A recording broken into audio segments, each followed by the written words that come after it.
TNN Motorsports welcomes you to Loudon, New Hampshire. The Busch Grand National North Series. First cousins to the cars that run down south and out west and in the combination races. And the ground pounders of NASCAR. The thrilling slot car-like 600 horsepower modified. That's what you'll see live today on TNN Motorsports.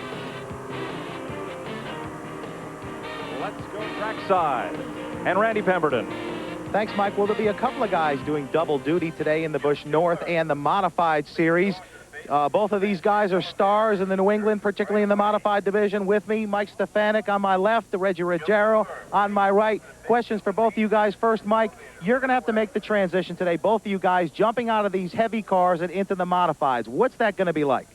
Well, it's a little intense the first couple laps. You're going around here about 2 seconds faster in the Modifieds. You jump out of the Busch car. You've been driving that car all day long, lifting at a certain point, picking the throttle up a certain way. Then you jump in that Modified, and, it's just like wide open. It takes you a few laps just to get your composure and get your coordination back. It's an intense change. I say happy birthday to my daughter, Nicole, and hello, Christine. Okay. Reggie also certainly going to be a factor today. Reg, when you jump in the Modifieds, the fans don't get a chance to see these cars very often, but you do draft here on this mile track and use it effectively for passing. Oh, yes. The Modifieds is a great race because of the drafting. Like I say, we're running the Busch car, and there's really no draft effect to those cars, probably because we're not really going that fast.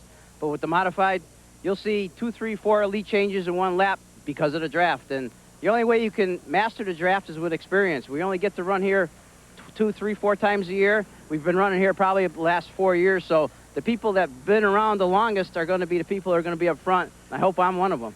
No doubt about it. Well, they're going to be starting deep in the field for the BGN race. Mike Stefanik will start 19th. Reggie goes off 39th. Where will they start in the Modified race? Well, let's keep that a little bit of a suspense, but they're going to have to come through the field.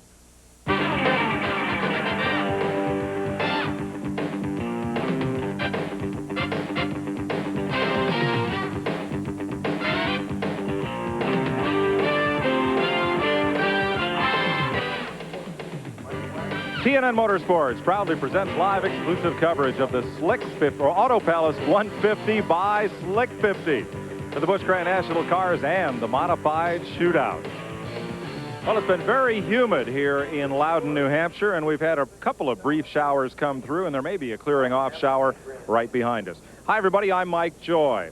When Bob Baer built this beautiful New Hampshire International Speedway from what had been Breyer Motorsports Park, he appealed not only to the New England fans, but the New England race drivers as well, and said there will always be a place for you here in our major weekends. And Busch Grand National North takes center stage. These drivers that come along and run in the combination races with the Busch South drivers, they're stars in their own right. And the Modifieds. For you folks that are new to this division, it's the best racing in this nation you've never seen. They don't get a lot of television exposure, but TNN is proud to bring them to you today. You won't believe how lightning fast they are, how tight they draft, and how quick they move from one lane to another here on the Magic Mile at Loudon, New Hampshire. Got a lot of stories trackside, but we have our own College of Coaches today. We've got quite a passel of experts, and Buddy Baker's here to introduce them to you. Well, Mike, I feel like I'm in the middle of the Joker and the Riddler here. Of course, everybody knows the Riddler, Darrell Waltrip. Darrell, Busch Grand National North today. There's some differences in these cars. You tell us a little bit about them? Well, I think the most obvious thing, or not obvious to the viewer, but to the competitors, would be the tires. These tires are bias ply tires like we ran for years versus a radio tire that they're running down south now. There are some differences in chassis. I think there's a little bit difference in motor combinations. There are some V6s in the field that are fairly competitive. Last year, if you recall, a V8 just dominated this race. I think this year there's a lot more V8s in the field. Other than that, I don't know. I might allude to my colleague over here, Jeff, and see if he knows any other differences in the cars. Well, Jeff Fuller, 1992 Modified Tour champion. You're doing the second part of our show today and helping us with the first part also.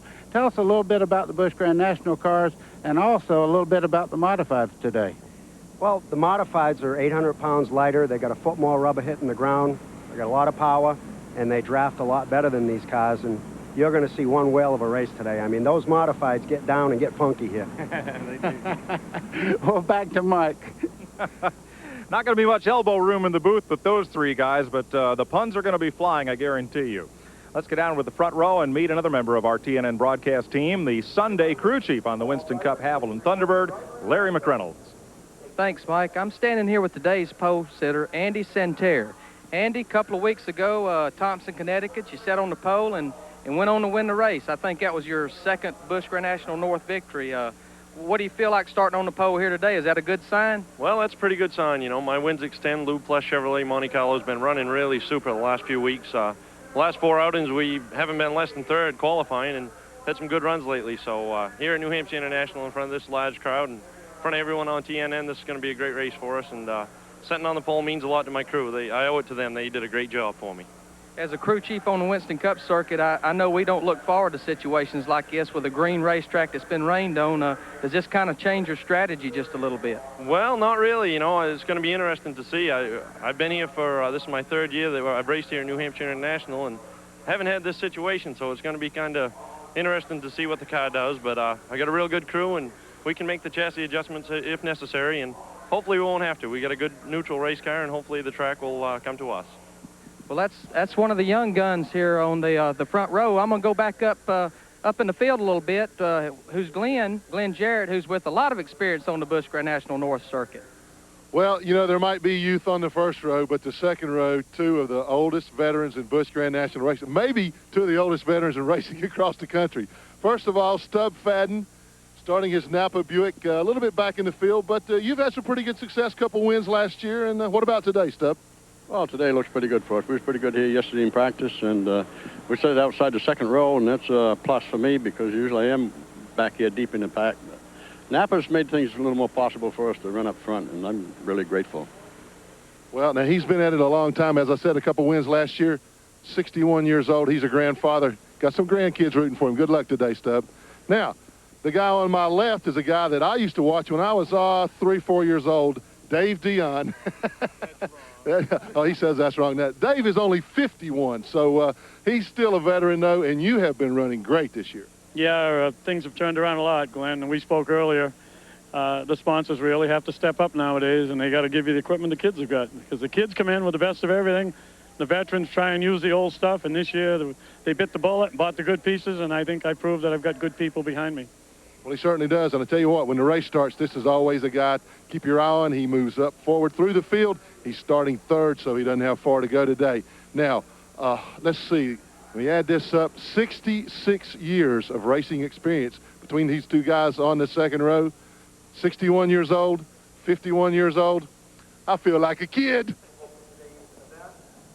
Thank you, Glenn. That is Bob Baer, the gentleman who built this track out of his own pocket. He and his brother Dick ran the bulldozers and helped make this track a reality. He's there with NASCAR's Mike Helton, supervising the track drying operations. There's that little clearing off shower behind us. We'll let you know when it gets here. We'll be right back. Today's exclusive coverage of the Auto Palace 150 by Slick 50 on TNN is brought to you by Split Fire, the patented performance spark plug. It only costs more till you use it. By Haviland Formula 3 Motor Oil. Add more life to your car. Take it to the star. And by Midas, the Midas way, the way it should be. Welcome back to Loudon, New Hampshire. A few drops beginning to fall from that clearing off shower we promised you, and then we're going to get to racing here. But first, the AutoZone Tech Fact, brought to you by the more than 1,000 AutoZone stores across America. AutoZone, best parts in auto parts. And here, Darrell, are the differences between the Busch Grand National and Busch North Series. Yeah, there's not a lot of differences, but they're very subtle. For instance, the roof flaps that are required on a Busch car down south are not required here. Cambered rear ends, which are very important with radial tires, not nearly as important with bias tires, and that's not allowed in the Busch North Series either. Engine-wise, they're pretty much the same. You can run either one, and of course down south they only run the Goodyear tires. Up here they run the McQuarrie tires. So there's not a lot of differences, but there is subtle differences. Well, let's have a look at the starting lineup for today's Auto Palace 150. On the pole, Andy Santerre, second pole of the season. Kelly Moore, the point leader alongside. Row 2, Dave Dion, the winner at Holland, New York, and Stub Fadden in the top 5 in points. Then it'll be Jerry Marquis, the runner-up at Jennerstown, and Martin Truex, the defending champion of this race. Keith Lamell has 2 top 5s this year, and Brian Ross ran 3rd here in April. Row 5, Bobby Dragon, the winner at Lee, New Hampshire, and Jeff Berry. In row 6, Joe Bessie, a 2-time winner here, and Robbie Crouch, the Jennerstown winner. Row 7, one of the leading rookies on the tour, Denny Doyle, and Ricky Craven, a 2-time winner here in '91. Jamie Obie, a 3-time Busch North champion, and Ted Christopher, one of the twin brothers from Connecticut that race modifieds regularly. Row number 9, defending series champ Dale Shaw, and Tom Bowles, who has had the highest finishes in the combined Busch North and South races. Mike Stepanek won here in April. Dick McCabe, the 1992 and 93 series champion. Carlton Roby and Brad Bennett share row 11. Glenn Sullivan and Winston Cupper, Ken Schrader, row 12. John Swanson and Brad Layton, row 13. Then Derek Lynch, the runner-up at Scarborough, Maine, and Jeff Spraker. Paul Spencer, doesn't he look like Jimmy's youngest brother? He is. And Mike Laughlin Jr. Harmon Beaver Dragon makes his second start of the year, and Babe Branscombe. John Preston and Raleigh McDonald in the 17th row. Bill Dugan and New Hampshire rookie Bill Penfold from Maine. Brandon Butler and Bobby Gaeta from Connecticut. Reggie Ruggiero makes his first Busch North start of the year, the modified ace, and Don Forty. G.G. Gravel and Ron Thiel Jr. off Long Island in row 21. Eric Bodine, that is Brett, Jeff, and Todd's cousin, and Barney McRae are the provisional starters. Your AutoZone race analysis brought to you by the more than 1,000 AutoZone stores across America. AutoZone, best parts in auto parts. Up to 44 cars in this field for 150 laps. Mike McLaughlin, the current Busch Grand National star, is the race record holder. How about it, Randy? Well, I'll tell you, the tires not going to be a tremendous issue here today, as Darrell already alluded to. They're only going to get to change one set. But one of the big things is they do work with stagger. These are bias ply tires. They run about 18 pounds of air pressure on the left side. They can mess with them a lot, about 28 pounds on the right. And they'll work with stagger a lot, just like the good old days of the Winston Cup Series when guys used to work with stagger, go from the rear of the pack to the front of the pack in no time. They'll change the stagger. They're looking for about 2 inches in the rear of these cars from right to left. And, of course, they measure them with a tape measure just like they used to, like the good old days. Mike? Thanks, Randy. One lap will go racing. Yeah, I talked to Schrader, and he said that this car was pushing pretty bad. He said it come in, they didn't change anything, just the stagger, went back out, and it was perfect. Of course, we don't have that option anymore with the radial tires. It's what it is what you see is what you get on those. But with the bias, they can play around, and it can make a big difference. 2 Buicks, 2 Oldsmobiles in the field to add to the Chevys, Pontiacs, and Fords. Ken Millett is the district manager for Pontiac up here in New England, and he is largely responsible for so many of the cars on this series and in the modifieds wearing Pontiac sheet metal. He's been a big booster of the sport, formerly Pontiac's motorsports director in Michigan, and he really keeps the flames lit for the Tin Indian here in New England. Well, Pontiac's really a popular car right now, and I think everybody's looking to the future for that car too, with their 96 car that's going to be very similar to Monte Carlo. I think everybody's positioning themselves to be in line to get one of those. Ken says the new Street Grand Prix for 96 is better in the wind tunnel than the racing Monte Carlo. Wow. Wow. We'll see. Let's go racing, folks, for 150 miles. The Busch Grand National cars get the green flag. Dave Dion looking low in that blue and orange Ford, but it is Kelly Moore, the Tic-Tac Ford, up the outside. Well, we were talking about the outside groove. It's established pretty quick that they can get through that corner on the outside. Kelly Moore takes the lead down the back straightaway. Yeah. For long? Not for long, no, but a lot of times, ooh, that's close. A lot of times what happens is everybody fights for the inside, and you can pass a lot of cars on that outside lane because everybody's fighting and slowing down to get to the inside. Andy Santerre will lead the first lap. Kelly Moore is second. Stubb Fadden is third. Dave Dion holding on to the 4th spot, and Jerry Marquis is 5th. Single file through the top 8 positions now. You can see Santerre getting in that corner just a little bit hot there, and he swept out just a little bit. Look at this side-by-side racing though, Mike. 10th on back, Jeff Berry. Then the number 30, that's the rookie, Denny Doyle, who's carrying at no charge the U.S. bobsled team colors today, trying to raise funds for that noble effort. Bob Cuneo, who works a lot with Jeff Bodine, has also been an advisor to the Doyle family racing operation. And now we're 3 wide with Dale Shaw looking underneath the Bud 41 of Jamie Obie. Yeah, I'm glad he used a little bit better judgment there than to try carried into that turn 3 wide. This is the camera on top of Crouch's car there. You can see that the 41 of Obie got sideways getting up out of that corner. 3 wide again. There are 3 deep going into turn 3. Who's going to give? Ooh, that's close. They get it down to double file. 73 Brian Ross just ahead of Robbie Crouch. They fight for 11th place. With some tight racing right now. Dion going at it with Jerry Marquis, who was the pole sitter here earlier this season. 51, the Wheels Auto Supply car. Doug Patton in the 16 there. He's kind of leading that group off the corner there, but they're side by side behind him.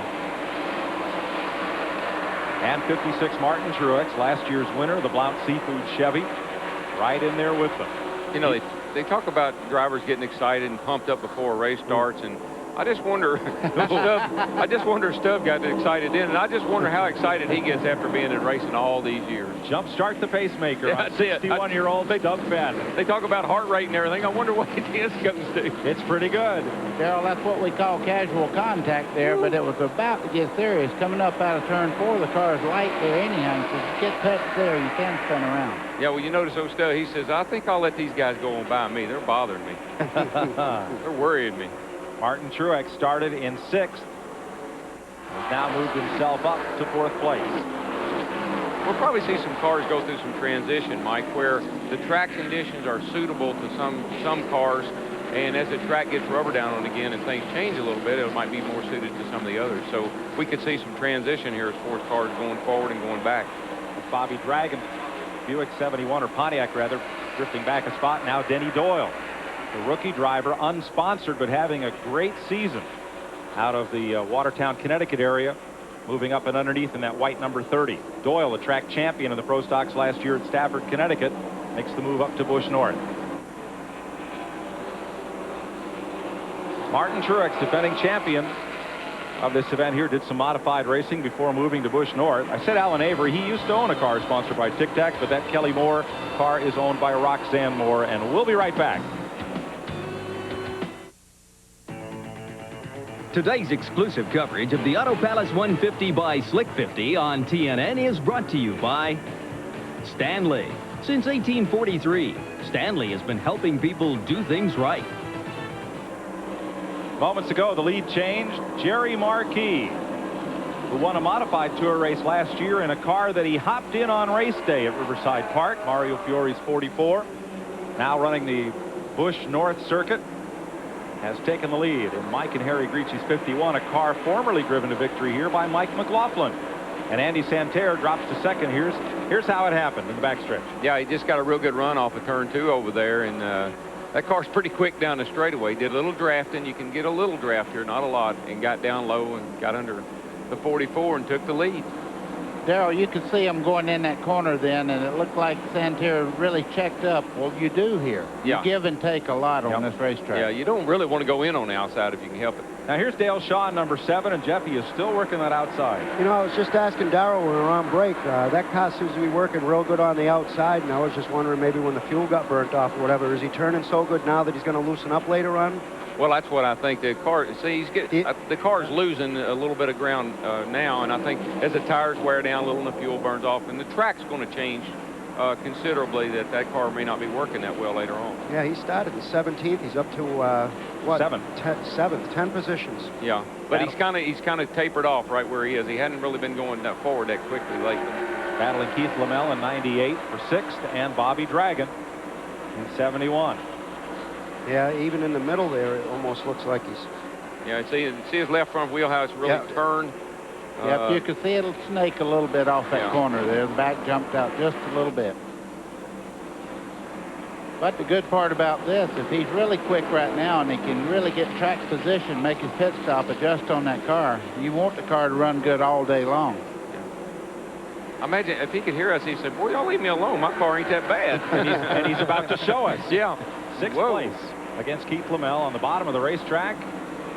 Dale Shaw. Yeah, I'd take that loose right there. Well, he's having to work the throttle right there, buddy. He can't come off there wide open or he would have shot right past the 98 car, but having to work the throttle a little bit to keep the car down.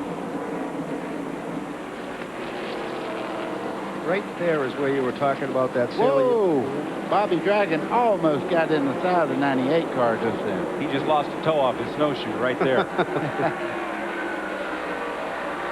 No harm done. They continue 7th and 8th. Up front, Jerry Marquis, the modified ace from Enfield, Connecticut.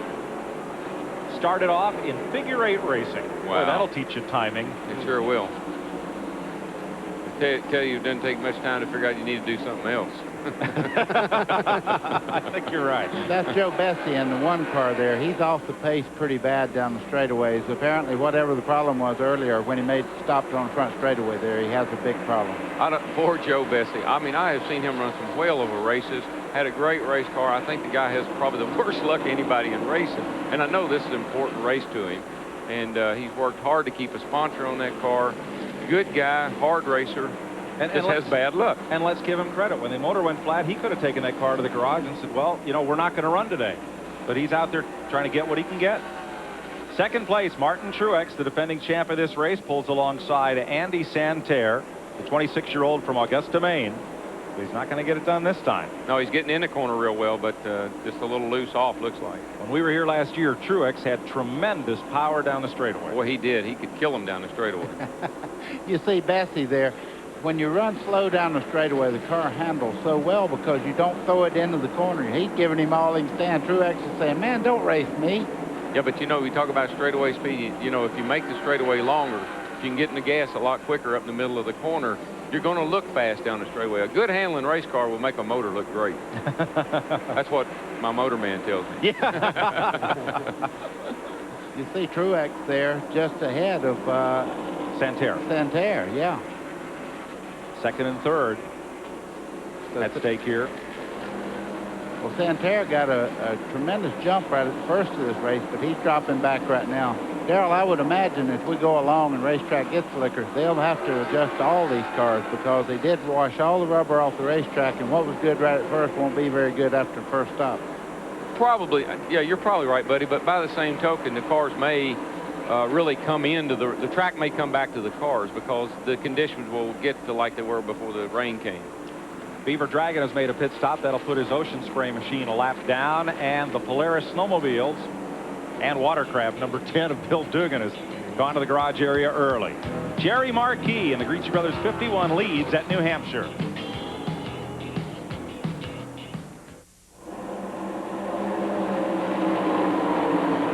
Caution has not yet waved. That's Carlton Roby up in turn 4. They're waiting to see if he pulls away. Mike, he's back under power. I don't think we're going to see a yellow. But there's another car sitting up there too that's turn 3. Not going very fast. I'm not sure what's going on. One car in the wall at turn 3. Leaders will pass it by on the low side. That's the 5 car of Barney McRae. He draws the caution. The Colchester, Vermont driver, the Barcelona Insurance Pontiac, brings the flag out. Here's a look at your top 10. We have 28 cars on the lead lap. Jeff Berry makes a pit stop. Brian Ross is in. Darrell, the only thing worse than that was Mike Joy was there too that day. Well, that Bessie incident proves that 8 tires get a lot more side bite than 4 do. Oh yeah. You know, the first told me that was a fellow. Here's Dale Shaw in the pits. A fellow raced Riverside Park, Peter Fiandaca, a New England kind of semi-legend. Steve Bird was his crew chief then. He always passed everybody on the inside, he says, because 8 wheels corner better than 4. That's right. Picked up his 300th career feature win last night. He won 2 at Star Speedway, and then this weekend 1 at Hudson Speedway. 300 career wins. Wow. Pretty That's enviable impressive. record. It is. Peter's been around forever. He used to do the modified circuit, you know, Westboro Speedway. And what has he been doing this now? 35, 40 years? Maybe 30. That sounds like Darrell Waltrip at Nashville. Actually, that's long before Baker's time. No, wait a minute. Wait a minute. Nothing happened before Baker's time. Just remember. Get out your abacus and we'll figure during the next caution, but we're about to go green. Exactly. That's what I said. Green flag at lap 60. 2 yellows and 1 red flag so far, and we're back at it. 90 more laps of Busch Grand National North, and then the modified shootout. You see Ricky Craven getting a good start there. You can see behind him they're starting to run double foul off the corner there. But Ricky Craven said, I don't want to get back in this double wide racing. So he's going to try to stay out on the point as long as he can. Yeah, and you got to remember something. When guys get a start like that, or the leader of the race, he's supposed to get a better start than everybody else. He's going before everybody else. All right, here's Bob Dragon, Stub Fadden, and Tommy Bowles, the front 3.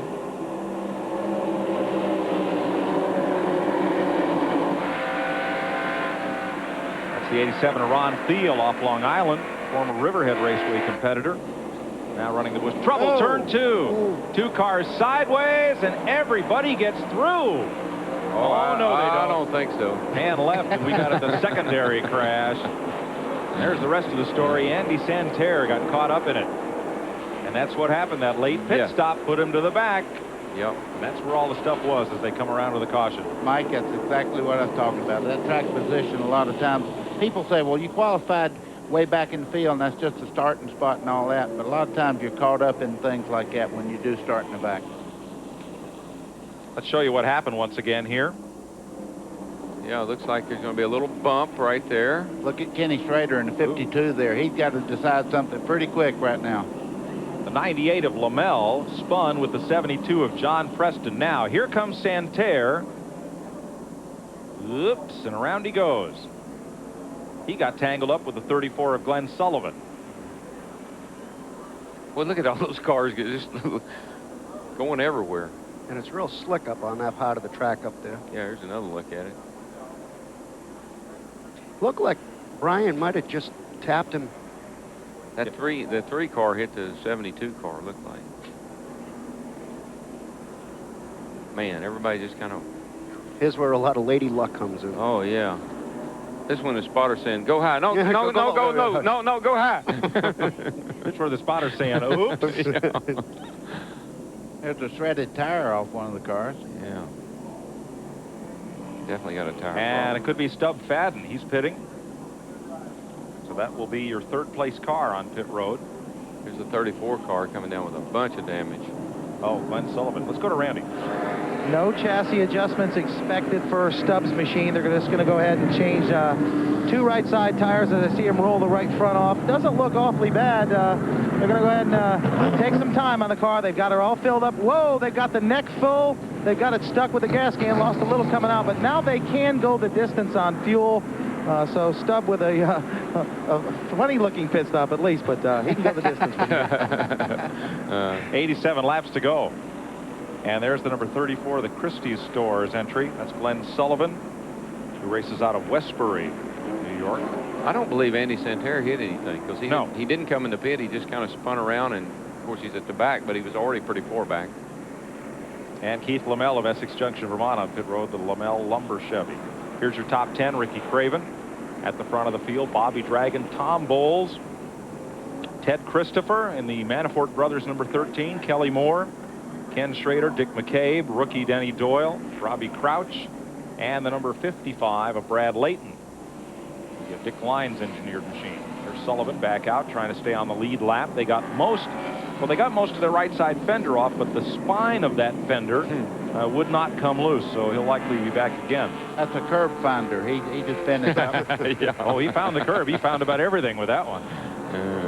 Yeah, not his antenna. 63 laps complete. We'll have another lap or 2 of caution while they pick up debris, and we'll be right back.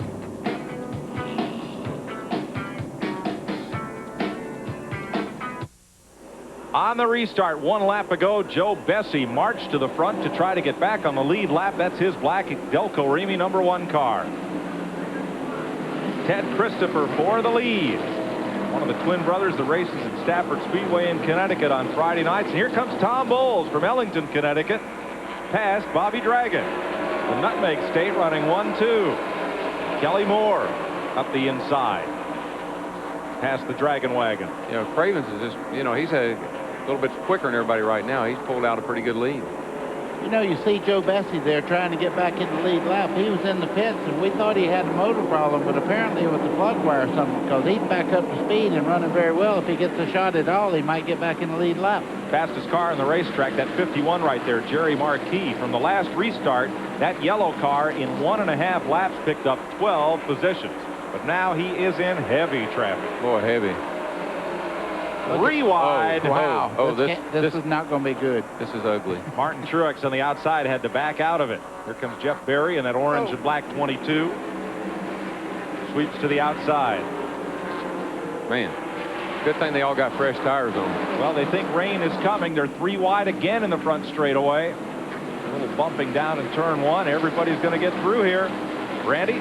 Well, that's exactly right. No one knows for sure, but at lap 69, we're just 6 laps away from halfway. There are a couple of guys that still want to take on their tires, but they don't want to chance it and get back in traffic. They wanted that track position in case this rain came, and they didn't get this race restarted.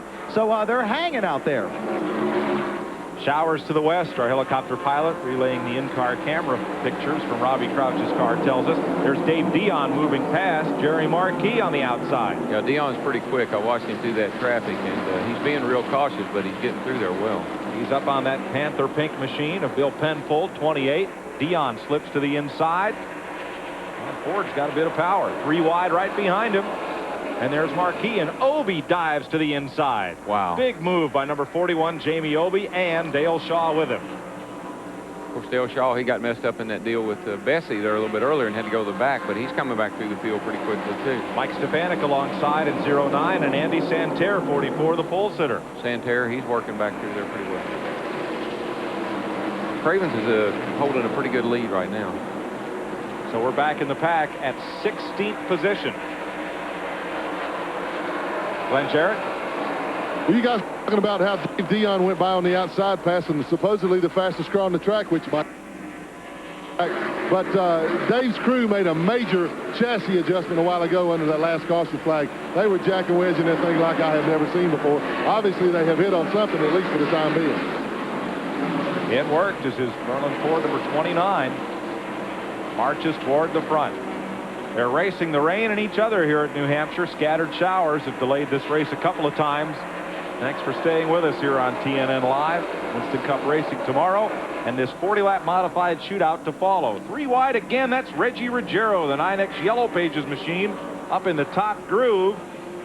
Wonder if there's an entry in the Yellow Pages for racing room, because he's about to dial for it. Boy, it's crowded over there.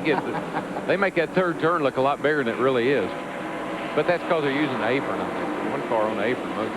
Carlton Roby just ahead of Reggie. And on the inside, that's 71 Bobby Dragon, 16 Stub Fadden, and 98, that's Keith Flamel.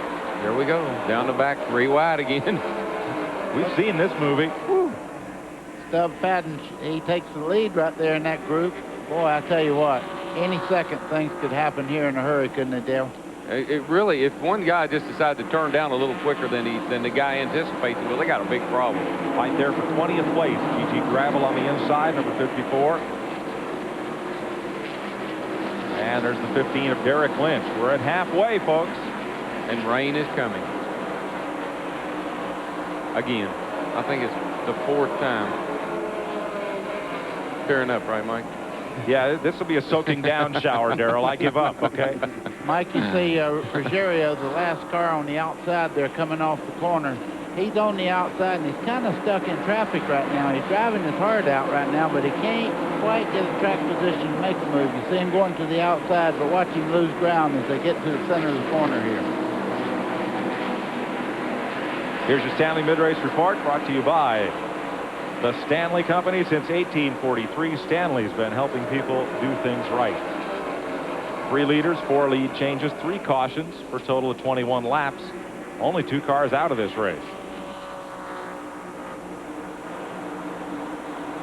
Well, back at it again. Robbie Crouch has a familiar face filling up his rear view. Bobby Dragon. Good battle here, and it continues for 5th place. That might be the first time I've ever seen the driver's name on the rear spoiler. Normally they do with the sponsor all the way across there. They got the driver's name. That's a good idea. Don't believe in Winston Cup you're allowed anything on the rear spoiler. No, you're not.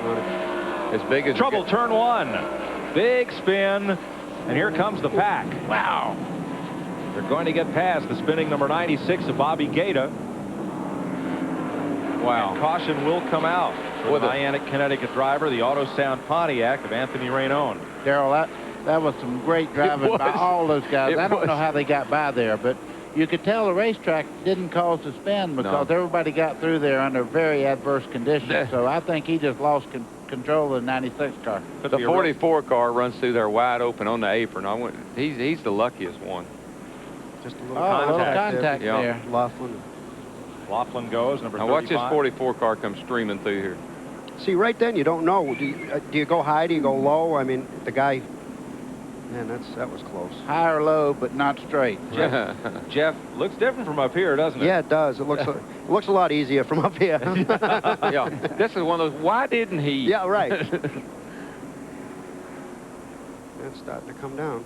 So Gaeta is okay as we get a couple of more sprinkles here. Let's get down to Bobby Dragon's pit. Here's Glenn. And boy, a collective sigh of relief was heaved by these guys. They were begging for a caution. They had not pitted at all. We were approaching lap 90. In fact, it'll be lap 90 this time, I guess. And they were worried not only about tires, but about fuel, too. They needed a caution in the worst way. Usually when you pray for one that badly, it's usually you that causes it. Dragon got what he wanted, so they're going to bring him in and they'll put tires and fuel in him and should be set for the rest of the way, weather permitting. Glenn, how hard is it raining there? Oh, excuse me. Let me take the umbrella off. Not too bad. Not too bad. I hit Nelson in the head with it, but that's okay. He didn't feel it. You know, if he hadn't pitted yet, I know he has great track position, but his tires must be in real good shape, too, if he's run 90 laps without coming into pit. So his car must be handling real well. And he's able to keep up well, too. So just a little bit of a... Oops, I said a little bit of a sprinkle. Suddenly it's changed. We'll take this pause for New Hampshire International Speedway. Bear with us, folks. We're going to get this in.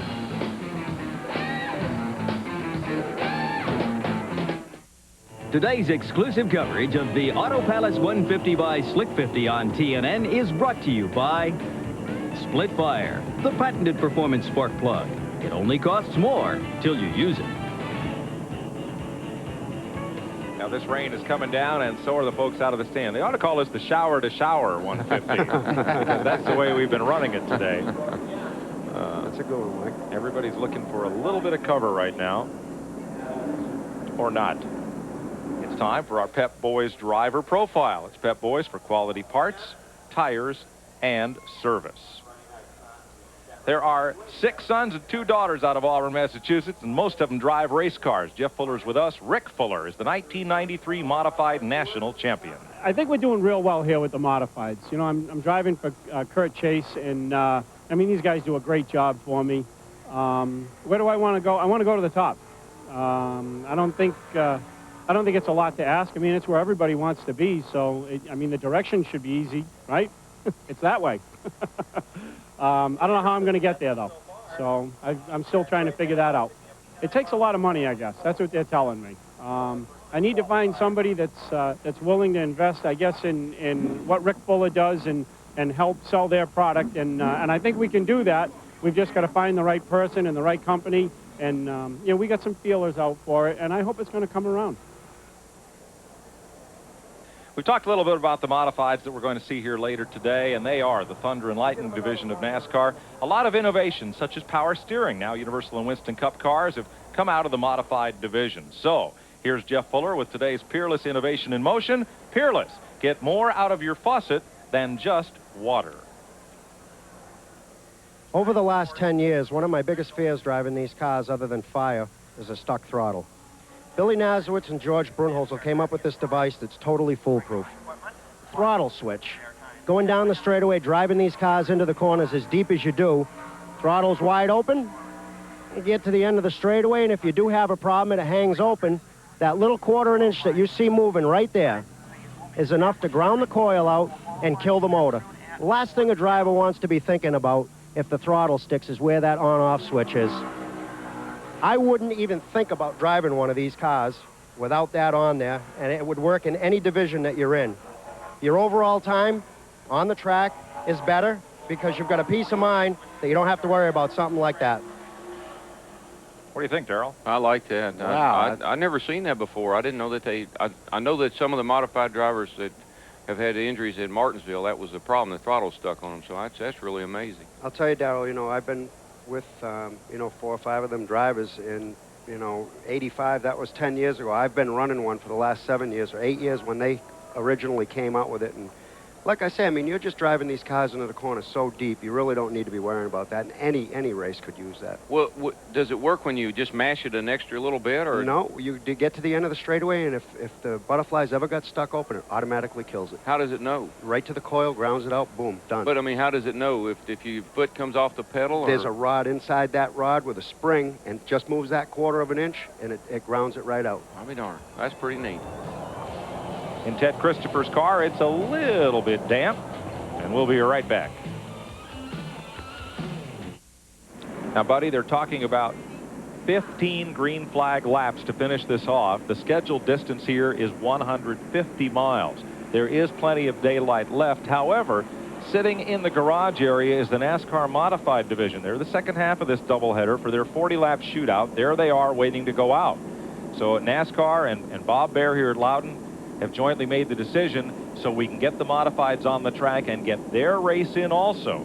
This race that's on the track right now has been shortened to 125 miles. So that means we expect 15 laps to go to finish this one off. Now, a lot of drivers were concerned about tire wear when we went to the red flag. Glenn, what's the latest? Well, Mike, Dale Shaw's got a little more problems than that damage you saw on the left side of his car. This is the right front tire, again blistered. Second time he's blistered a tire. This one didn't have all that many laps on it. Of course, you know, it sat for a long time, but he's got a real problem. The good news for him is there's only 15 laps to go. Another tire won't probably blister again in that time. The bad news is by pitting, he had to go to the end of that long line of lead cars. He's going to have a hard time getting back up through there. According to our rundown, Shaw is not being carried on the lead lap. Ricky Craven is your race leader. In second is Ted Christopher. Running third is Kelly Moore. Fourth is Tom Bowles. Fifth is Robbie Crouch. Sixth, Dick McCabe. Seventh, the rookie Denny Doyle. In eighth, Martin Truex, last year's winner. In ninth, Brad Layton. And in 10th, Kenny Schrader.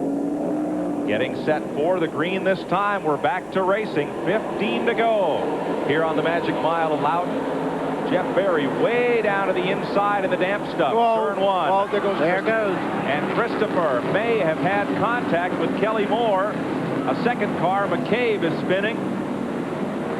And they come off turn two. Running hard, middle of the pack, big scramble. Back about 8th spot.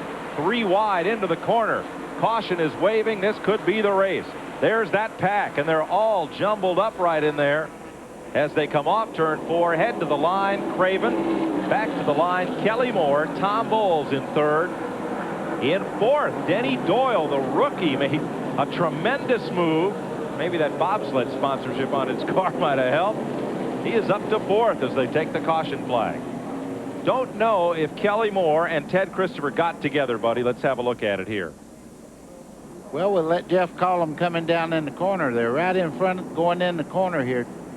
That might have been. I don't think there was any contact there. It looked to me like maybe just got in a little bit hard there, and the car turned around on him. Very hard to tell from that right-hand corner of the screen if indeed Kelly Moore and Ted Christopher had made contact. Glenn? Guys, I can settle that real quickly. Kelly Moore definitely did get into the back of him. Ted had moved down to the bottom of the track. Kelly tried to get under him. It was unintentional. You know, I mean, we know that there's not many laps left, but there was contact getting into the corner. I was looking right at it when it happened. Kelly definitely hit him. Thanks, Glenn. Well, that's good to know because it wasn't track conditions that caused it. Yeah. So Craven remains the leader.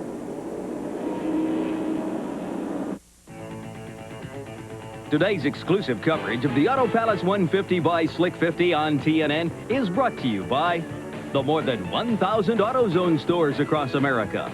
AutoZone, the best parts in auto parts. Here's the Manafort brothers Chevy. Frank and John Manafort own a big construction company in Plainville, Connecticut, and race Legends cars. Okay. Yeah, you could see both cars wiggle there. That's a better picture than we had before. Kelly Moore definitely made contact. Randy? Well, I can tell you that Christopher was sitting up there, came over to his radio, and he was looking for the 47 car after that. I can tell you that. So he certainly feels he made contact. Too bad for Christopher. He's had no luck at all in the series. Tough luck in the modified series. He had the best run of his life going here. And, you know, no disrespect to Kelly Moore. He was trying to get to the bottom. It was slight contact at best. But the bottom line was he got into him, and maybe a couple more laps that move would have been okay, but it was too bad for Ted. Yeah, the rear ends moved over on Ted's car. He got in a crash with the modified at Stafford Tuesday night, not of his making. A lap car spun on the racetrack. Nobody saw it. 6 cars racing for second got into it, then got into a crash with his pro stock the same evening. It's not been his week. There's Elmo off the track. We're fixing to get the green. Look at Ricky Craven. He knows he better not get back in that bunch of cars coming down through there. 10 laps to go. Big scramble again back at 8th spot. They are 3 cars wide into the corner, and it works. They'll get off turn 2. 9.5 laps to run. Craven has pressure from Kelly Moore. Kelly Moore will probably make the... Oh, Ricky just drove her in there a little bit harder. And Moore holds second spot. A little further back. There's McCabe loose in the 0. And the leaders. You see Kelly Moore kind of get loose coming off the corner. He lost several car lengths down the front straightaway there. He's trying everything he can to catch Craven. 10 to go. He's got a good head of steam coming up off the corner right here. He seems a little loose coming out. Chevy versus Ford for the front spot. No change this time. There's our camera car, Robbie Crouch, positioned in 6th. How about the rookie, Denny Doyle, 4th place? That's that white car in front. Brian Ross, a lap car just in front of Crouch. What a move he made as they ran to the caution. Doyle in 4th place. Here is 1st and 2nd. Well, Ricky Craven's just trying to hold his position right now and not make a mistake. Kelly Moore, wow, he's got the edge there. He's up under him, I think, off the corner here. He'll pull up even down the back straightaway. Here comes Moore. And 3rd's going to be a battle as well. But Moore drops to the inside. And Kelly will take the lead from Ricky Craven. Craven's trying an Earnhardt on the bottom, right back after him. Nothing there. Boy, Kelly Moore's car is loose off that corner. He was sideways twice there. Glenn Jarrett. Well, guys, one reason that Kelly was able to get by him with relative ease there is Craven stopped real early. He did not change tires. These are the tires that he started the race on, so that's a lot of laps on these tires. Kelly Moore does have fresh rubber. He stopped right around the halfway point, got fresh rubber, so big advantage for him. Kelly pulls away. Look at this battle for 3rd. 2 unsponsored drivers. Sophomore driver Tom Bowles in 76. Right side of your screen is the black car, and in white, that is Denny Doyle out of Plymouth, Connecticut, the unsponsored rookie. Whoa. Big wiggle right behind them from Brian Ross. Robbie Crouch trying to come up and join that battle. 7 to go. Whoa, little contact there. Well, Crouch had a lap car in front of him. And over went the lap car, Brian Ross. Here's Martin Truex past Ross. And Keith Lamell in 98. This is going to heat up front. Ricky Craven. Buddy, do they look like they're on dirt? But I guarantee you, they have a lot of experience on slick racetracks, both these cars, and you can see Ricky Craven even thinking about making an outside move here. I don't think I'd try that. I'd try to get him going into turn 3 if I was going to make a move on him. You could just see that Ricky's hands sawing away at that wheel coming in there. He's getting everything he can out of that car. Well, Kelly Moore is extremely loose himself.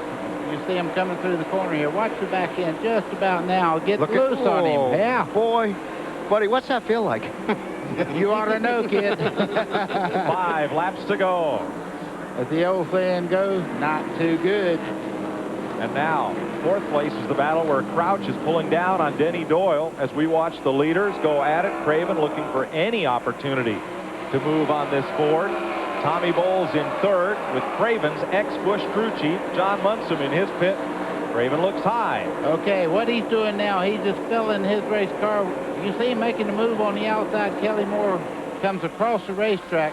Ricky Craven's going to try him every way in the world, get his concentration off that line so he makes a mistake. And that's 4th place. Denny Doyle being passed by Robbie Crouch and drops back in. The rookie having a fine run here. He's now 5th. Oh, just pushing up too. Martin Truex after him, and Lamell.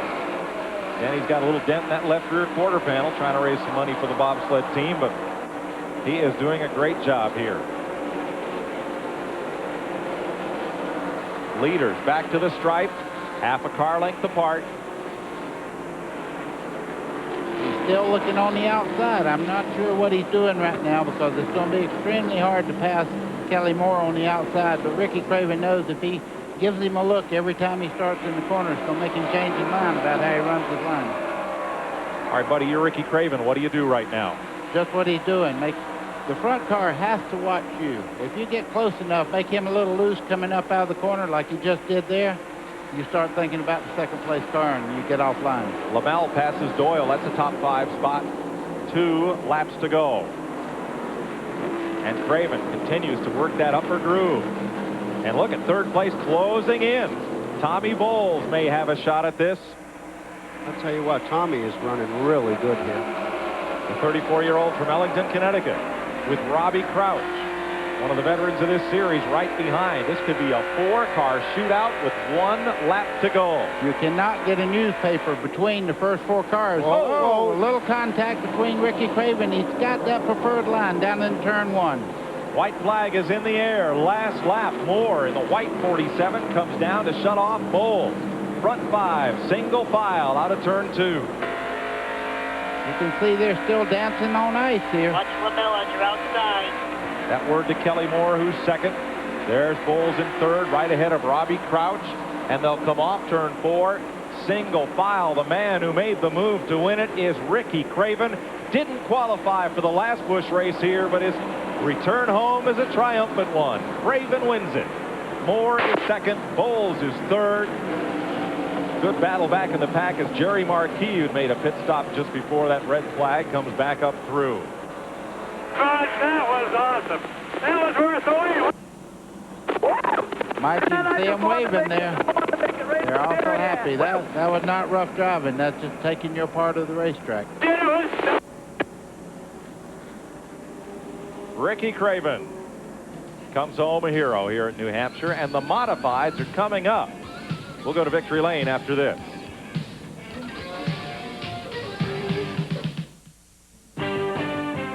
Welcome back to New Hampshire International Speedway, where in a thrilling shootout, Ricky Craven has defeated Kelly Moore, Tommy Bowles, Robbie Crouch, Keith Lamell, and Denny Doyle here to win. We'll go to Victory Lane. Glenn Jarrett. Well, now, did you know that when you had your homecoming party, it was going to be in Victory Lane? You know, I told everybody I was going to come up here and then have some fun Saturday and take care of business on Sunday, and I'm thankful for what the guys have done for me. You know, we took it on the chin here in May, and I guess they've redeemed themselves. I'm really, really proud of them, and I really had a lot of fun.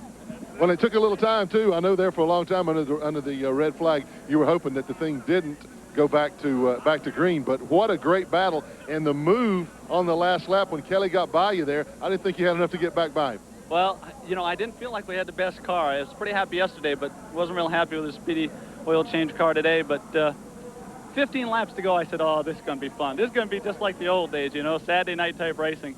And Kelly's a lot of fun. He's a great racer, and of course, all the Busch North drivers are. But it's fun to escape the Winston Cup a little bit, just to take a breather. But I got to thank Kodiak and DuPont for helping me do what I love to do so much. And I got Nathan here, my little buddy.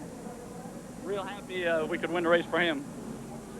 Ricky, Nathan was one of the Make-A-Wish Foundation children, and he got to meet with Ricky this morning. And congratulations, Nathan. You got to see your buddy win today, didn't you? Yeah. Let's go back upstairs to Mike Joy. Congratulations to Ricky Craven, all his crew. A wonderful homecoming back to New England. Boy, that's for sure, Glenn. Here's the way they finished up. Craven, Moore, Bowles, Crouch, Lamell, Doyle, the highest Penrose rookie challenger, Martin Truex, last year's winner, Mike Stefanik, Ken Schrader, Andy Santerre, the pole sitter. Jamie Obey, Stub Fadden, Brad Layton, Reggie Ruggiero, Jerry Marquis, Bobby Dragon, Dave Dion, Derek Lynch, Babe Bradscombe, and Raleigh McDonald. The top 20, Spraker, Ross a lap down, Shaw, McCabe, Bessie, Gaeta, 40, Roby, Gravel, and Penfold in 30th. Preston, Thiel, Sullivan, Bennett, McRae, Laughlin Jr., Barry, Christopher, Swanson, Bodine, the top 40. Well, Kelly Moore came so close to Victory Lane here at New Hampshire. Randy's with him. Well, Kelly Moore in a discussion with a couple of crew members, possibly about the Ted Christopher Christensen incident. Anyway, they're not happy about it, as we can see. They're disgruntled employees for Ted. Of course, Kelly not happy. We'll try to get a word with him here in just a moment. He's going to take a breath. Kelly, obviously, the last couple of laps, a lot of excitement. explain to us what happened with Ted going into turn 1, and then, of course, the run for the roses there at the end. Well, we went down into the corner there, and Ted was up high, and I drove down underneath him down the front straightaway, and we got to the end of the straightaway, and I was up underneath him 2 or 3 feet there, and I felt Ted's spotter was going to tell him, like mine does, you know, you're someone under you, you know, and I really feel bad about that. You know, I don't want to have any confrontation with anybody out here. We ran a real clean race. Never had a scratch on the car up until then. Ted come down. I felt bad about it. I came right on the radio. I told the crew, I says, hey, guys, I says, I come onto the brakes as hard as I could. I'm sorry that happened. They say, hey, he was up in the second groove. You come down to the first, you know, you just keep racing. And I really feel bad about that. You know, Ted and I run good together the whole race there, and you know, I hadn't been beating and banging on him, and it's just unfortunate that happened. I know the crew's a little excited right now, but, you know, I just want to apologize to him, and I will go apologize to him later. I really feel bad about that. I don't like this type of racing. Well, there's no question he feels adamant about that fact that he feels bad about it. The last couple laps, Craven, he gets under you. First you get under him, then he gets back under you. Take us through the last lap quickly. Well, Ricky and I have had a lot of good racing. You know, up here in 91 when he won the championship, Ricky and I, we done a lot of racing together. We done a lot of strategy racing, I think, during the race there and during some of the races back in 91. And we had some really good laps going there, and him and I was going at it, and I got up underneath him there. Ricky gave me the room. We took the lead away from him, and then right near the last lap there, I got into 3 pretty good, and I was down on the bottom, and I started coming out of the turn there. He got into the left rear a little bit. Hey, that's good hard racing. I like it. No doubt about it. It was exciting, and exciting. Talk about that. The modifieds are next, Mike. Randy, they're rolling them out here along pit road, and we'll be back to show you the 40-lap modified shootout right after these messages.